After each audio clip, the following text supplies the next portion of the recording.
नमस्कार मित्रों। आज सीधू ने सच में हमारे साथ दिल्ली से उमाकांत जी लखेड़ा जुड़े। लखेड़ा साहब, आपका सीधू ने सच में स्वागत है। जी लखेड़ा जय श्री साहब राम। 4 दशक से संसद कवर कर रहे हैं, वरिष्ठ पत्रकार हैं। देश भर के चुनाव आप नियमित रूप से कवर करते रहे हैं और वर्तमान राजनीतिक उठापटक जो है उससे भली भांति परिचित ही नहीं, उसका सही मानों में विश्लेषण करते हैं, ये हमारे दर्शकों को मालूम है। इसलिए बड़े चाव से लखेड़ा साहब क्या बोलते हैं उसकी प्रतीक्षा हमारे दर्शकों को रहती है।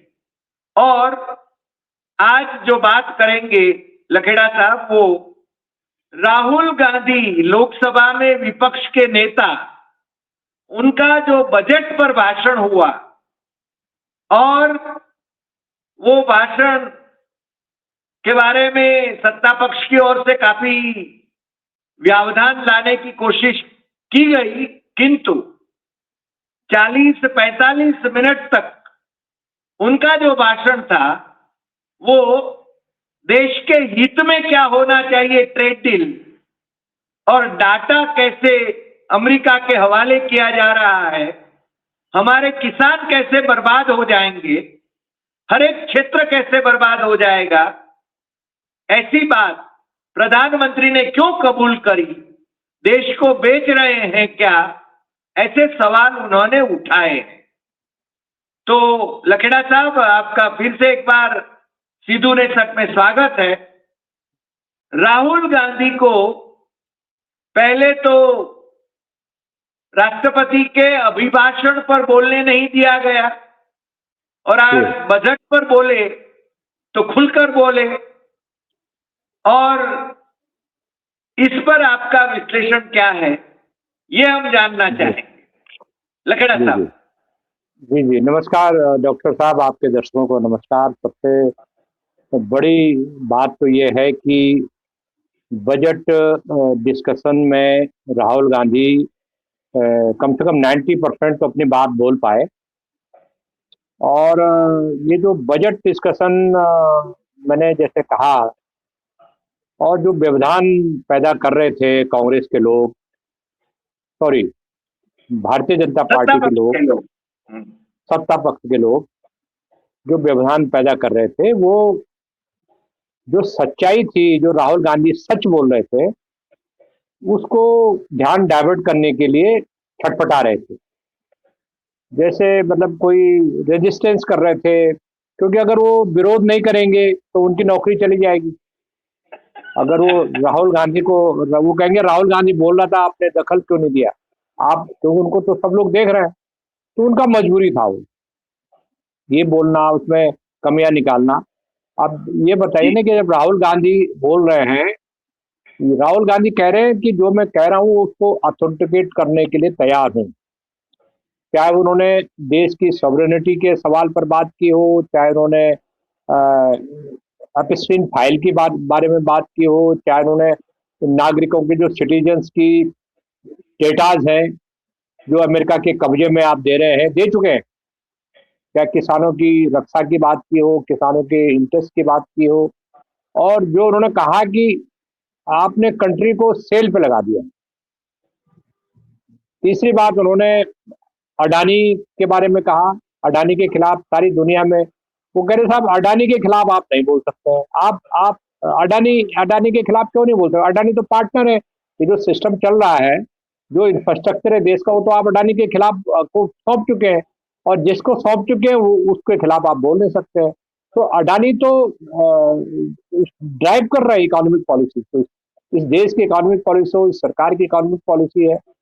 और अगर अडानी किसी फोर्जरी में या किसी क्रिमिनल केस में अमेरिका में फंस जाए, तो वो उसका इंडिविजुअल केस कैसे, वो तो गवर्नमेंट ने उसको अलाउ किया।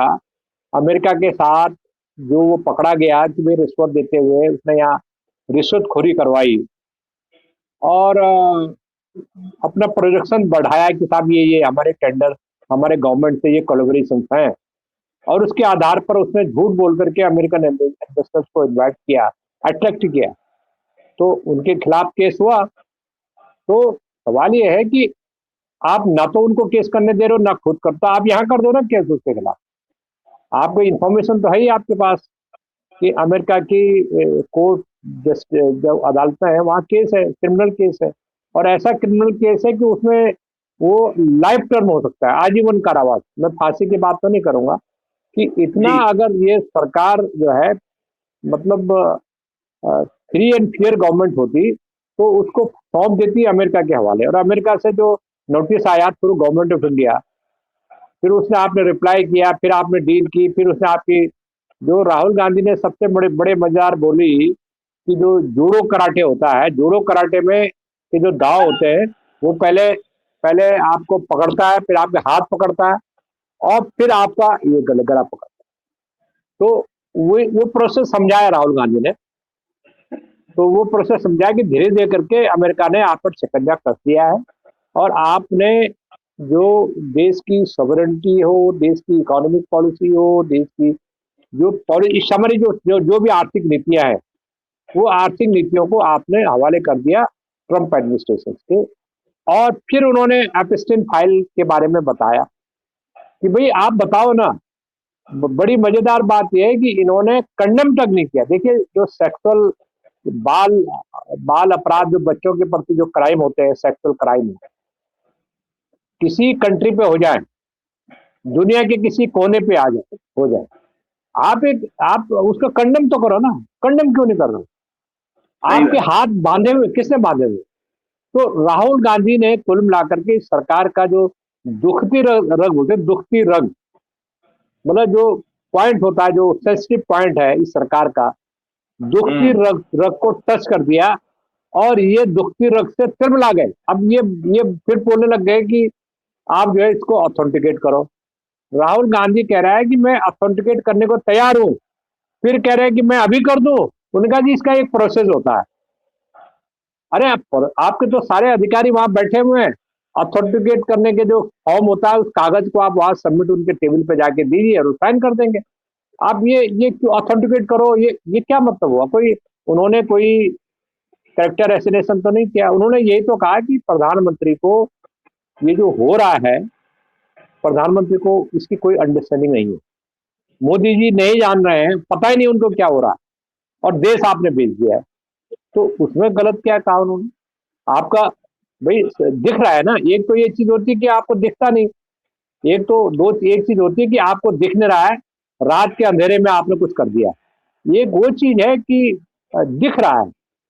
और अमेरिका ने, और एनर्जी के क्षेत्र में जो एनर्जी का जो मुद्दा उठाया राहुल गांधी ने, कि एनर्जी एनर्जी का जो आपका पूरा कंट्रोल है, एनर्जी सिक्योरिटी, वो एनर्जी सिक्योरिटी अमेरिका तय कर रहा है, अमेरिका डिसाइड कर रहा है। इसीलिए उसने जो है आपको वेनेजुएला से तेल खरीदने को बोला। अमेरिका, आप उससे तेल नहीं खरीदोगे, उससे नहीं खरीदोगे, हम किसी से भी खरीद। आप कौन होते हैं हमें डिक्टेट करने वाले? दूसरी बात, एब्सोल्युटली। दूसरी जो जी, तो और कई सवाल है, कई मुद्दे हैं जो मैं आगे बताऊंगा। सर, अच्छा तो ये था कि जगदम्बिका पाल चेयर में थे जी और उन्होंने उनको बोलने का अवसर तो दे दिया, यानी काफी जी सॉफ्टली उनसे पेश आते थे। मगर जी यानी जगदम्बिका पाल भी तो कांग्रेस से भाजपा में गए हुए हैं और राहुल गांधी ने ये भी उनको बता दिया। और दूसरे जो कांग्रेस से भाजपा में गए हुए अभी संसदीय मंत्री हैं किरण रिजिजू, वो जी कांग्रेस से भाजपा में गए, भाजपा से वापस कांग्रेस में गए, कांग्रेस से फिर वापस भाजपा में गए और मोदी के मैन फ्राइडे हो गए। तो बिल्कुल ये तो बार बार बीच में टोक रहे थे राहुल गांधी को, वो प्राइम मिनिस्टर पर आरोप नहीं लगा सकते हैं। तो मेरे ख्याल से जगदम्बिका पाल अध्यक्ष स्थान पर थे, तो जी उन्होंने काफी अच्छे ढंग से टेक्टफुली राहुल गांधी को बोलने का अवसर तो दिया कम से कम, बिल्कुल। इतना तो कह सकते हैं। देखिए, ऐसा है कि ये जिसको कहते हैं ना कि अवसर देना उनकी मजबूरी थी, क्योंकि देखिए वो उनका जो जो स्पीकर है, मुख्य स्पीकर है, वो तो अब हाउस में 14 दिन तक हाउस में नहीं आएंगे।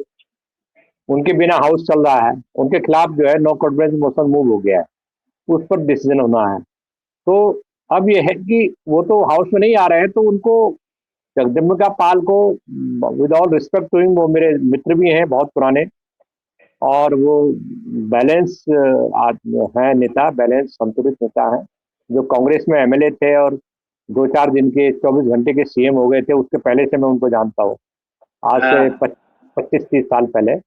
उसके बाद जी। मुलाकात तो उनसे होती रहती है, लेकिन सवाल ये नहीं है कि मेरा और उनसे कोई मुलाकात होना ये रिलेवेंट है।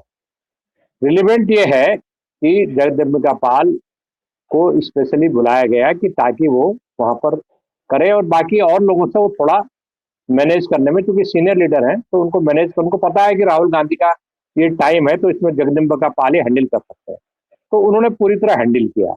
अब सवाल ये है कि ये जो रूल को कोड कर रहे थे, जयशंकर प्रसाद और एक जायसवाल और ये 3-4 लोग, और इवन इवन किरण रिजिजू, वो जो रूल को कोड कर रहे थे, वो उसका कोई कोई क्रेडिबिलिटी उस रूल की कोड करने की नहीं है, क्योंकि आप जो वो पॉइंट उठा रहे थे उसकी कोई वैल्यू नहीं है। बजट जो है, बजट पर राहुल गांधी ने इस सरकार को धो दिया, और इस सरकार को इतना धो दिया कि इनके पास बाहर निकलने का रास्ता नहीं है। और उन सवालों के जवाब आप उम्मीद भी मत कीजिए। राहुल गांधी ने जो मुद्दे उठाए हैं, उन मुद्दों की आप, जैसे डेटा सिक्योरिटी के जो मुद्दे हैं, क्या ये कह सकते हैं डेटा सिक्योरिटी, या कह सकते हैं कि हमारा जो बॉर्डर सिक्योरिटी, डिफेंस सिक्योरिटी के बारे में कह सकते हैं? किसी के बारे में ये सरकार में या यहाँ के फाइनेंस मिनिस्टर में कोई दम नहीं है कि राहुल गांधी ने जो मुद्दे उठाए हैं उनका ये जवाब दे पाए। और ये जो राहुल गांधी ने सबसे बड़ी बात कही, सरेंडर की, सरेंडर हम्म। है, नरेंद्र हो गए सरेंडर। तो जो हम्म। सरेंडर की बात उन्होंने की है, वो सरेंडर पर देश के बच्चे बच्चे को, जो बच्चा अभी स्कूल में नहीं जाता है, उसको भी पता लग गया है कि इस सरकार का सरेंडर है। और मुझे लग रहा है कि ये जो लोग कर रहे थे, जो आपने सवाल पूछा, वो इसलिए कर रहे थे कि इनके जो मास्टर्स बैठे हुए हैं, जो टीवी देख रहे हैं, उनको दिखाना है ना कि भाई राहुल गांधी को हम जब बोल रहे थे तो हमने उनको रोका, व्यवधान किया, वो अडानी पर हिसाब मांग रहे थे, वो एपिस्टीन फाइल पर हिसाब मांग रहे थे, वो ट्रंप के आगे जो सरेंडर है उस पर हिसाब मांग रहे थे। तो हमने उनको रूल नियम बता करके को 10-15 मिनट, इन्होंने 10-15 मिनट उनको डिस्टर्ब किया, 10-15 दिन तक ये सक्सीडेड इन। और वो उन्होंने जो टाइम खराब किया, वो राहुल गांधी का टाइम खराब किया। तो मुझे, और उसके बाद जो ये तर्क दे रहे थे, उसके बाद कांग्रेस बीजेपी के जो नेता है अनुराग ठाकुर खड़े हुए उसके बाद।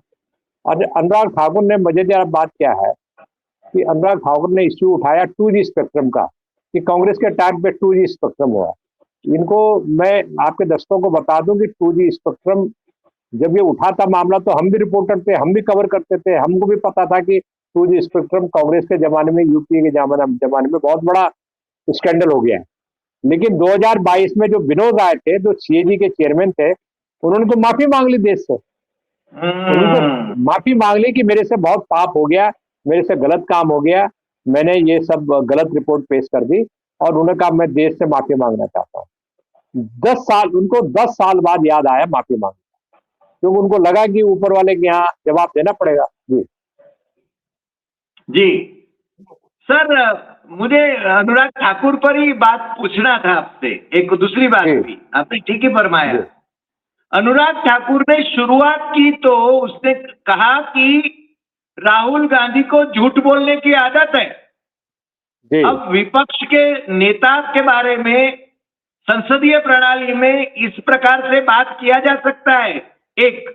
दूसरी बात, वेणुगोपाल ने तो इनको सत्ता पक्ष के लोगों को और यानी चेयर को एड्रेस करते हुए कहा कि ये लोग हम्म जवाहरलाल नेहरू के बारे में बोलते हैं और हम्म हम अभी के बाद बात नहीं कर सकते हैं। इस देखिए पर क्या देखिए टिप्पणी? इसका देखिए, सबसे बड़ी बात यह है, सबसे महत्वपूर्ण बात यह है कि ये सरकार को, मैंने पहले भी आपके कार्यक्रम में कहा कि ये सरकार दो ढंग से चल रही है। जो सत्ता पक्ष है उसके लिए दूसरा नियम है, जो अपोजिशन है उसके लिए दूसरा नियम है।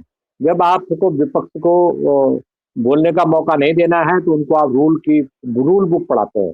लेकिन रूल बुक का जो अपोजिशन के खिलाफ आप झूठ बोलते हैं, असत्य बोलते हैं, दुष्प्रचार करते हैं, आपके सीनियर मेंबर सब जानबूझ के कराते हैं, ताकि ये चीज़ नोट्स में चली जाए कि साहब आप जो है आपको और मैं तो बता रहा हूँ कि भारतीय जनता पार्टी में जितने भी मेंबर हैं, जो बोलते हैं, वो अपने दिमाग से नोट्स में कोई नहीं बनाता, उनको नोट्स बना करके दिए जाते हैं, वो आप पढ़ते हैं। मैंने सबको स्टडी कर रखा है कि कहाँ से नोट्स आते हैं, कौन नोट्स बनाता है, उसको देख करके ये क्योंकि इनके पास पढ़ाई लिखाई का तो टाइम है नहीं, तो ये जो बोला जाता है, ये पीछे से इनको ऑपरेट किया जाता है, ये कठपुतली है।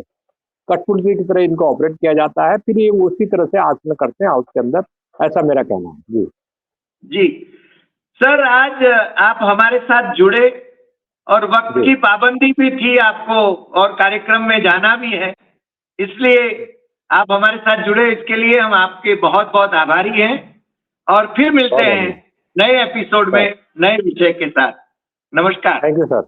नमस्कार। Thank you very much sir. Thank you.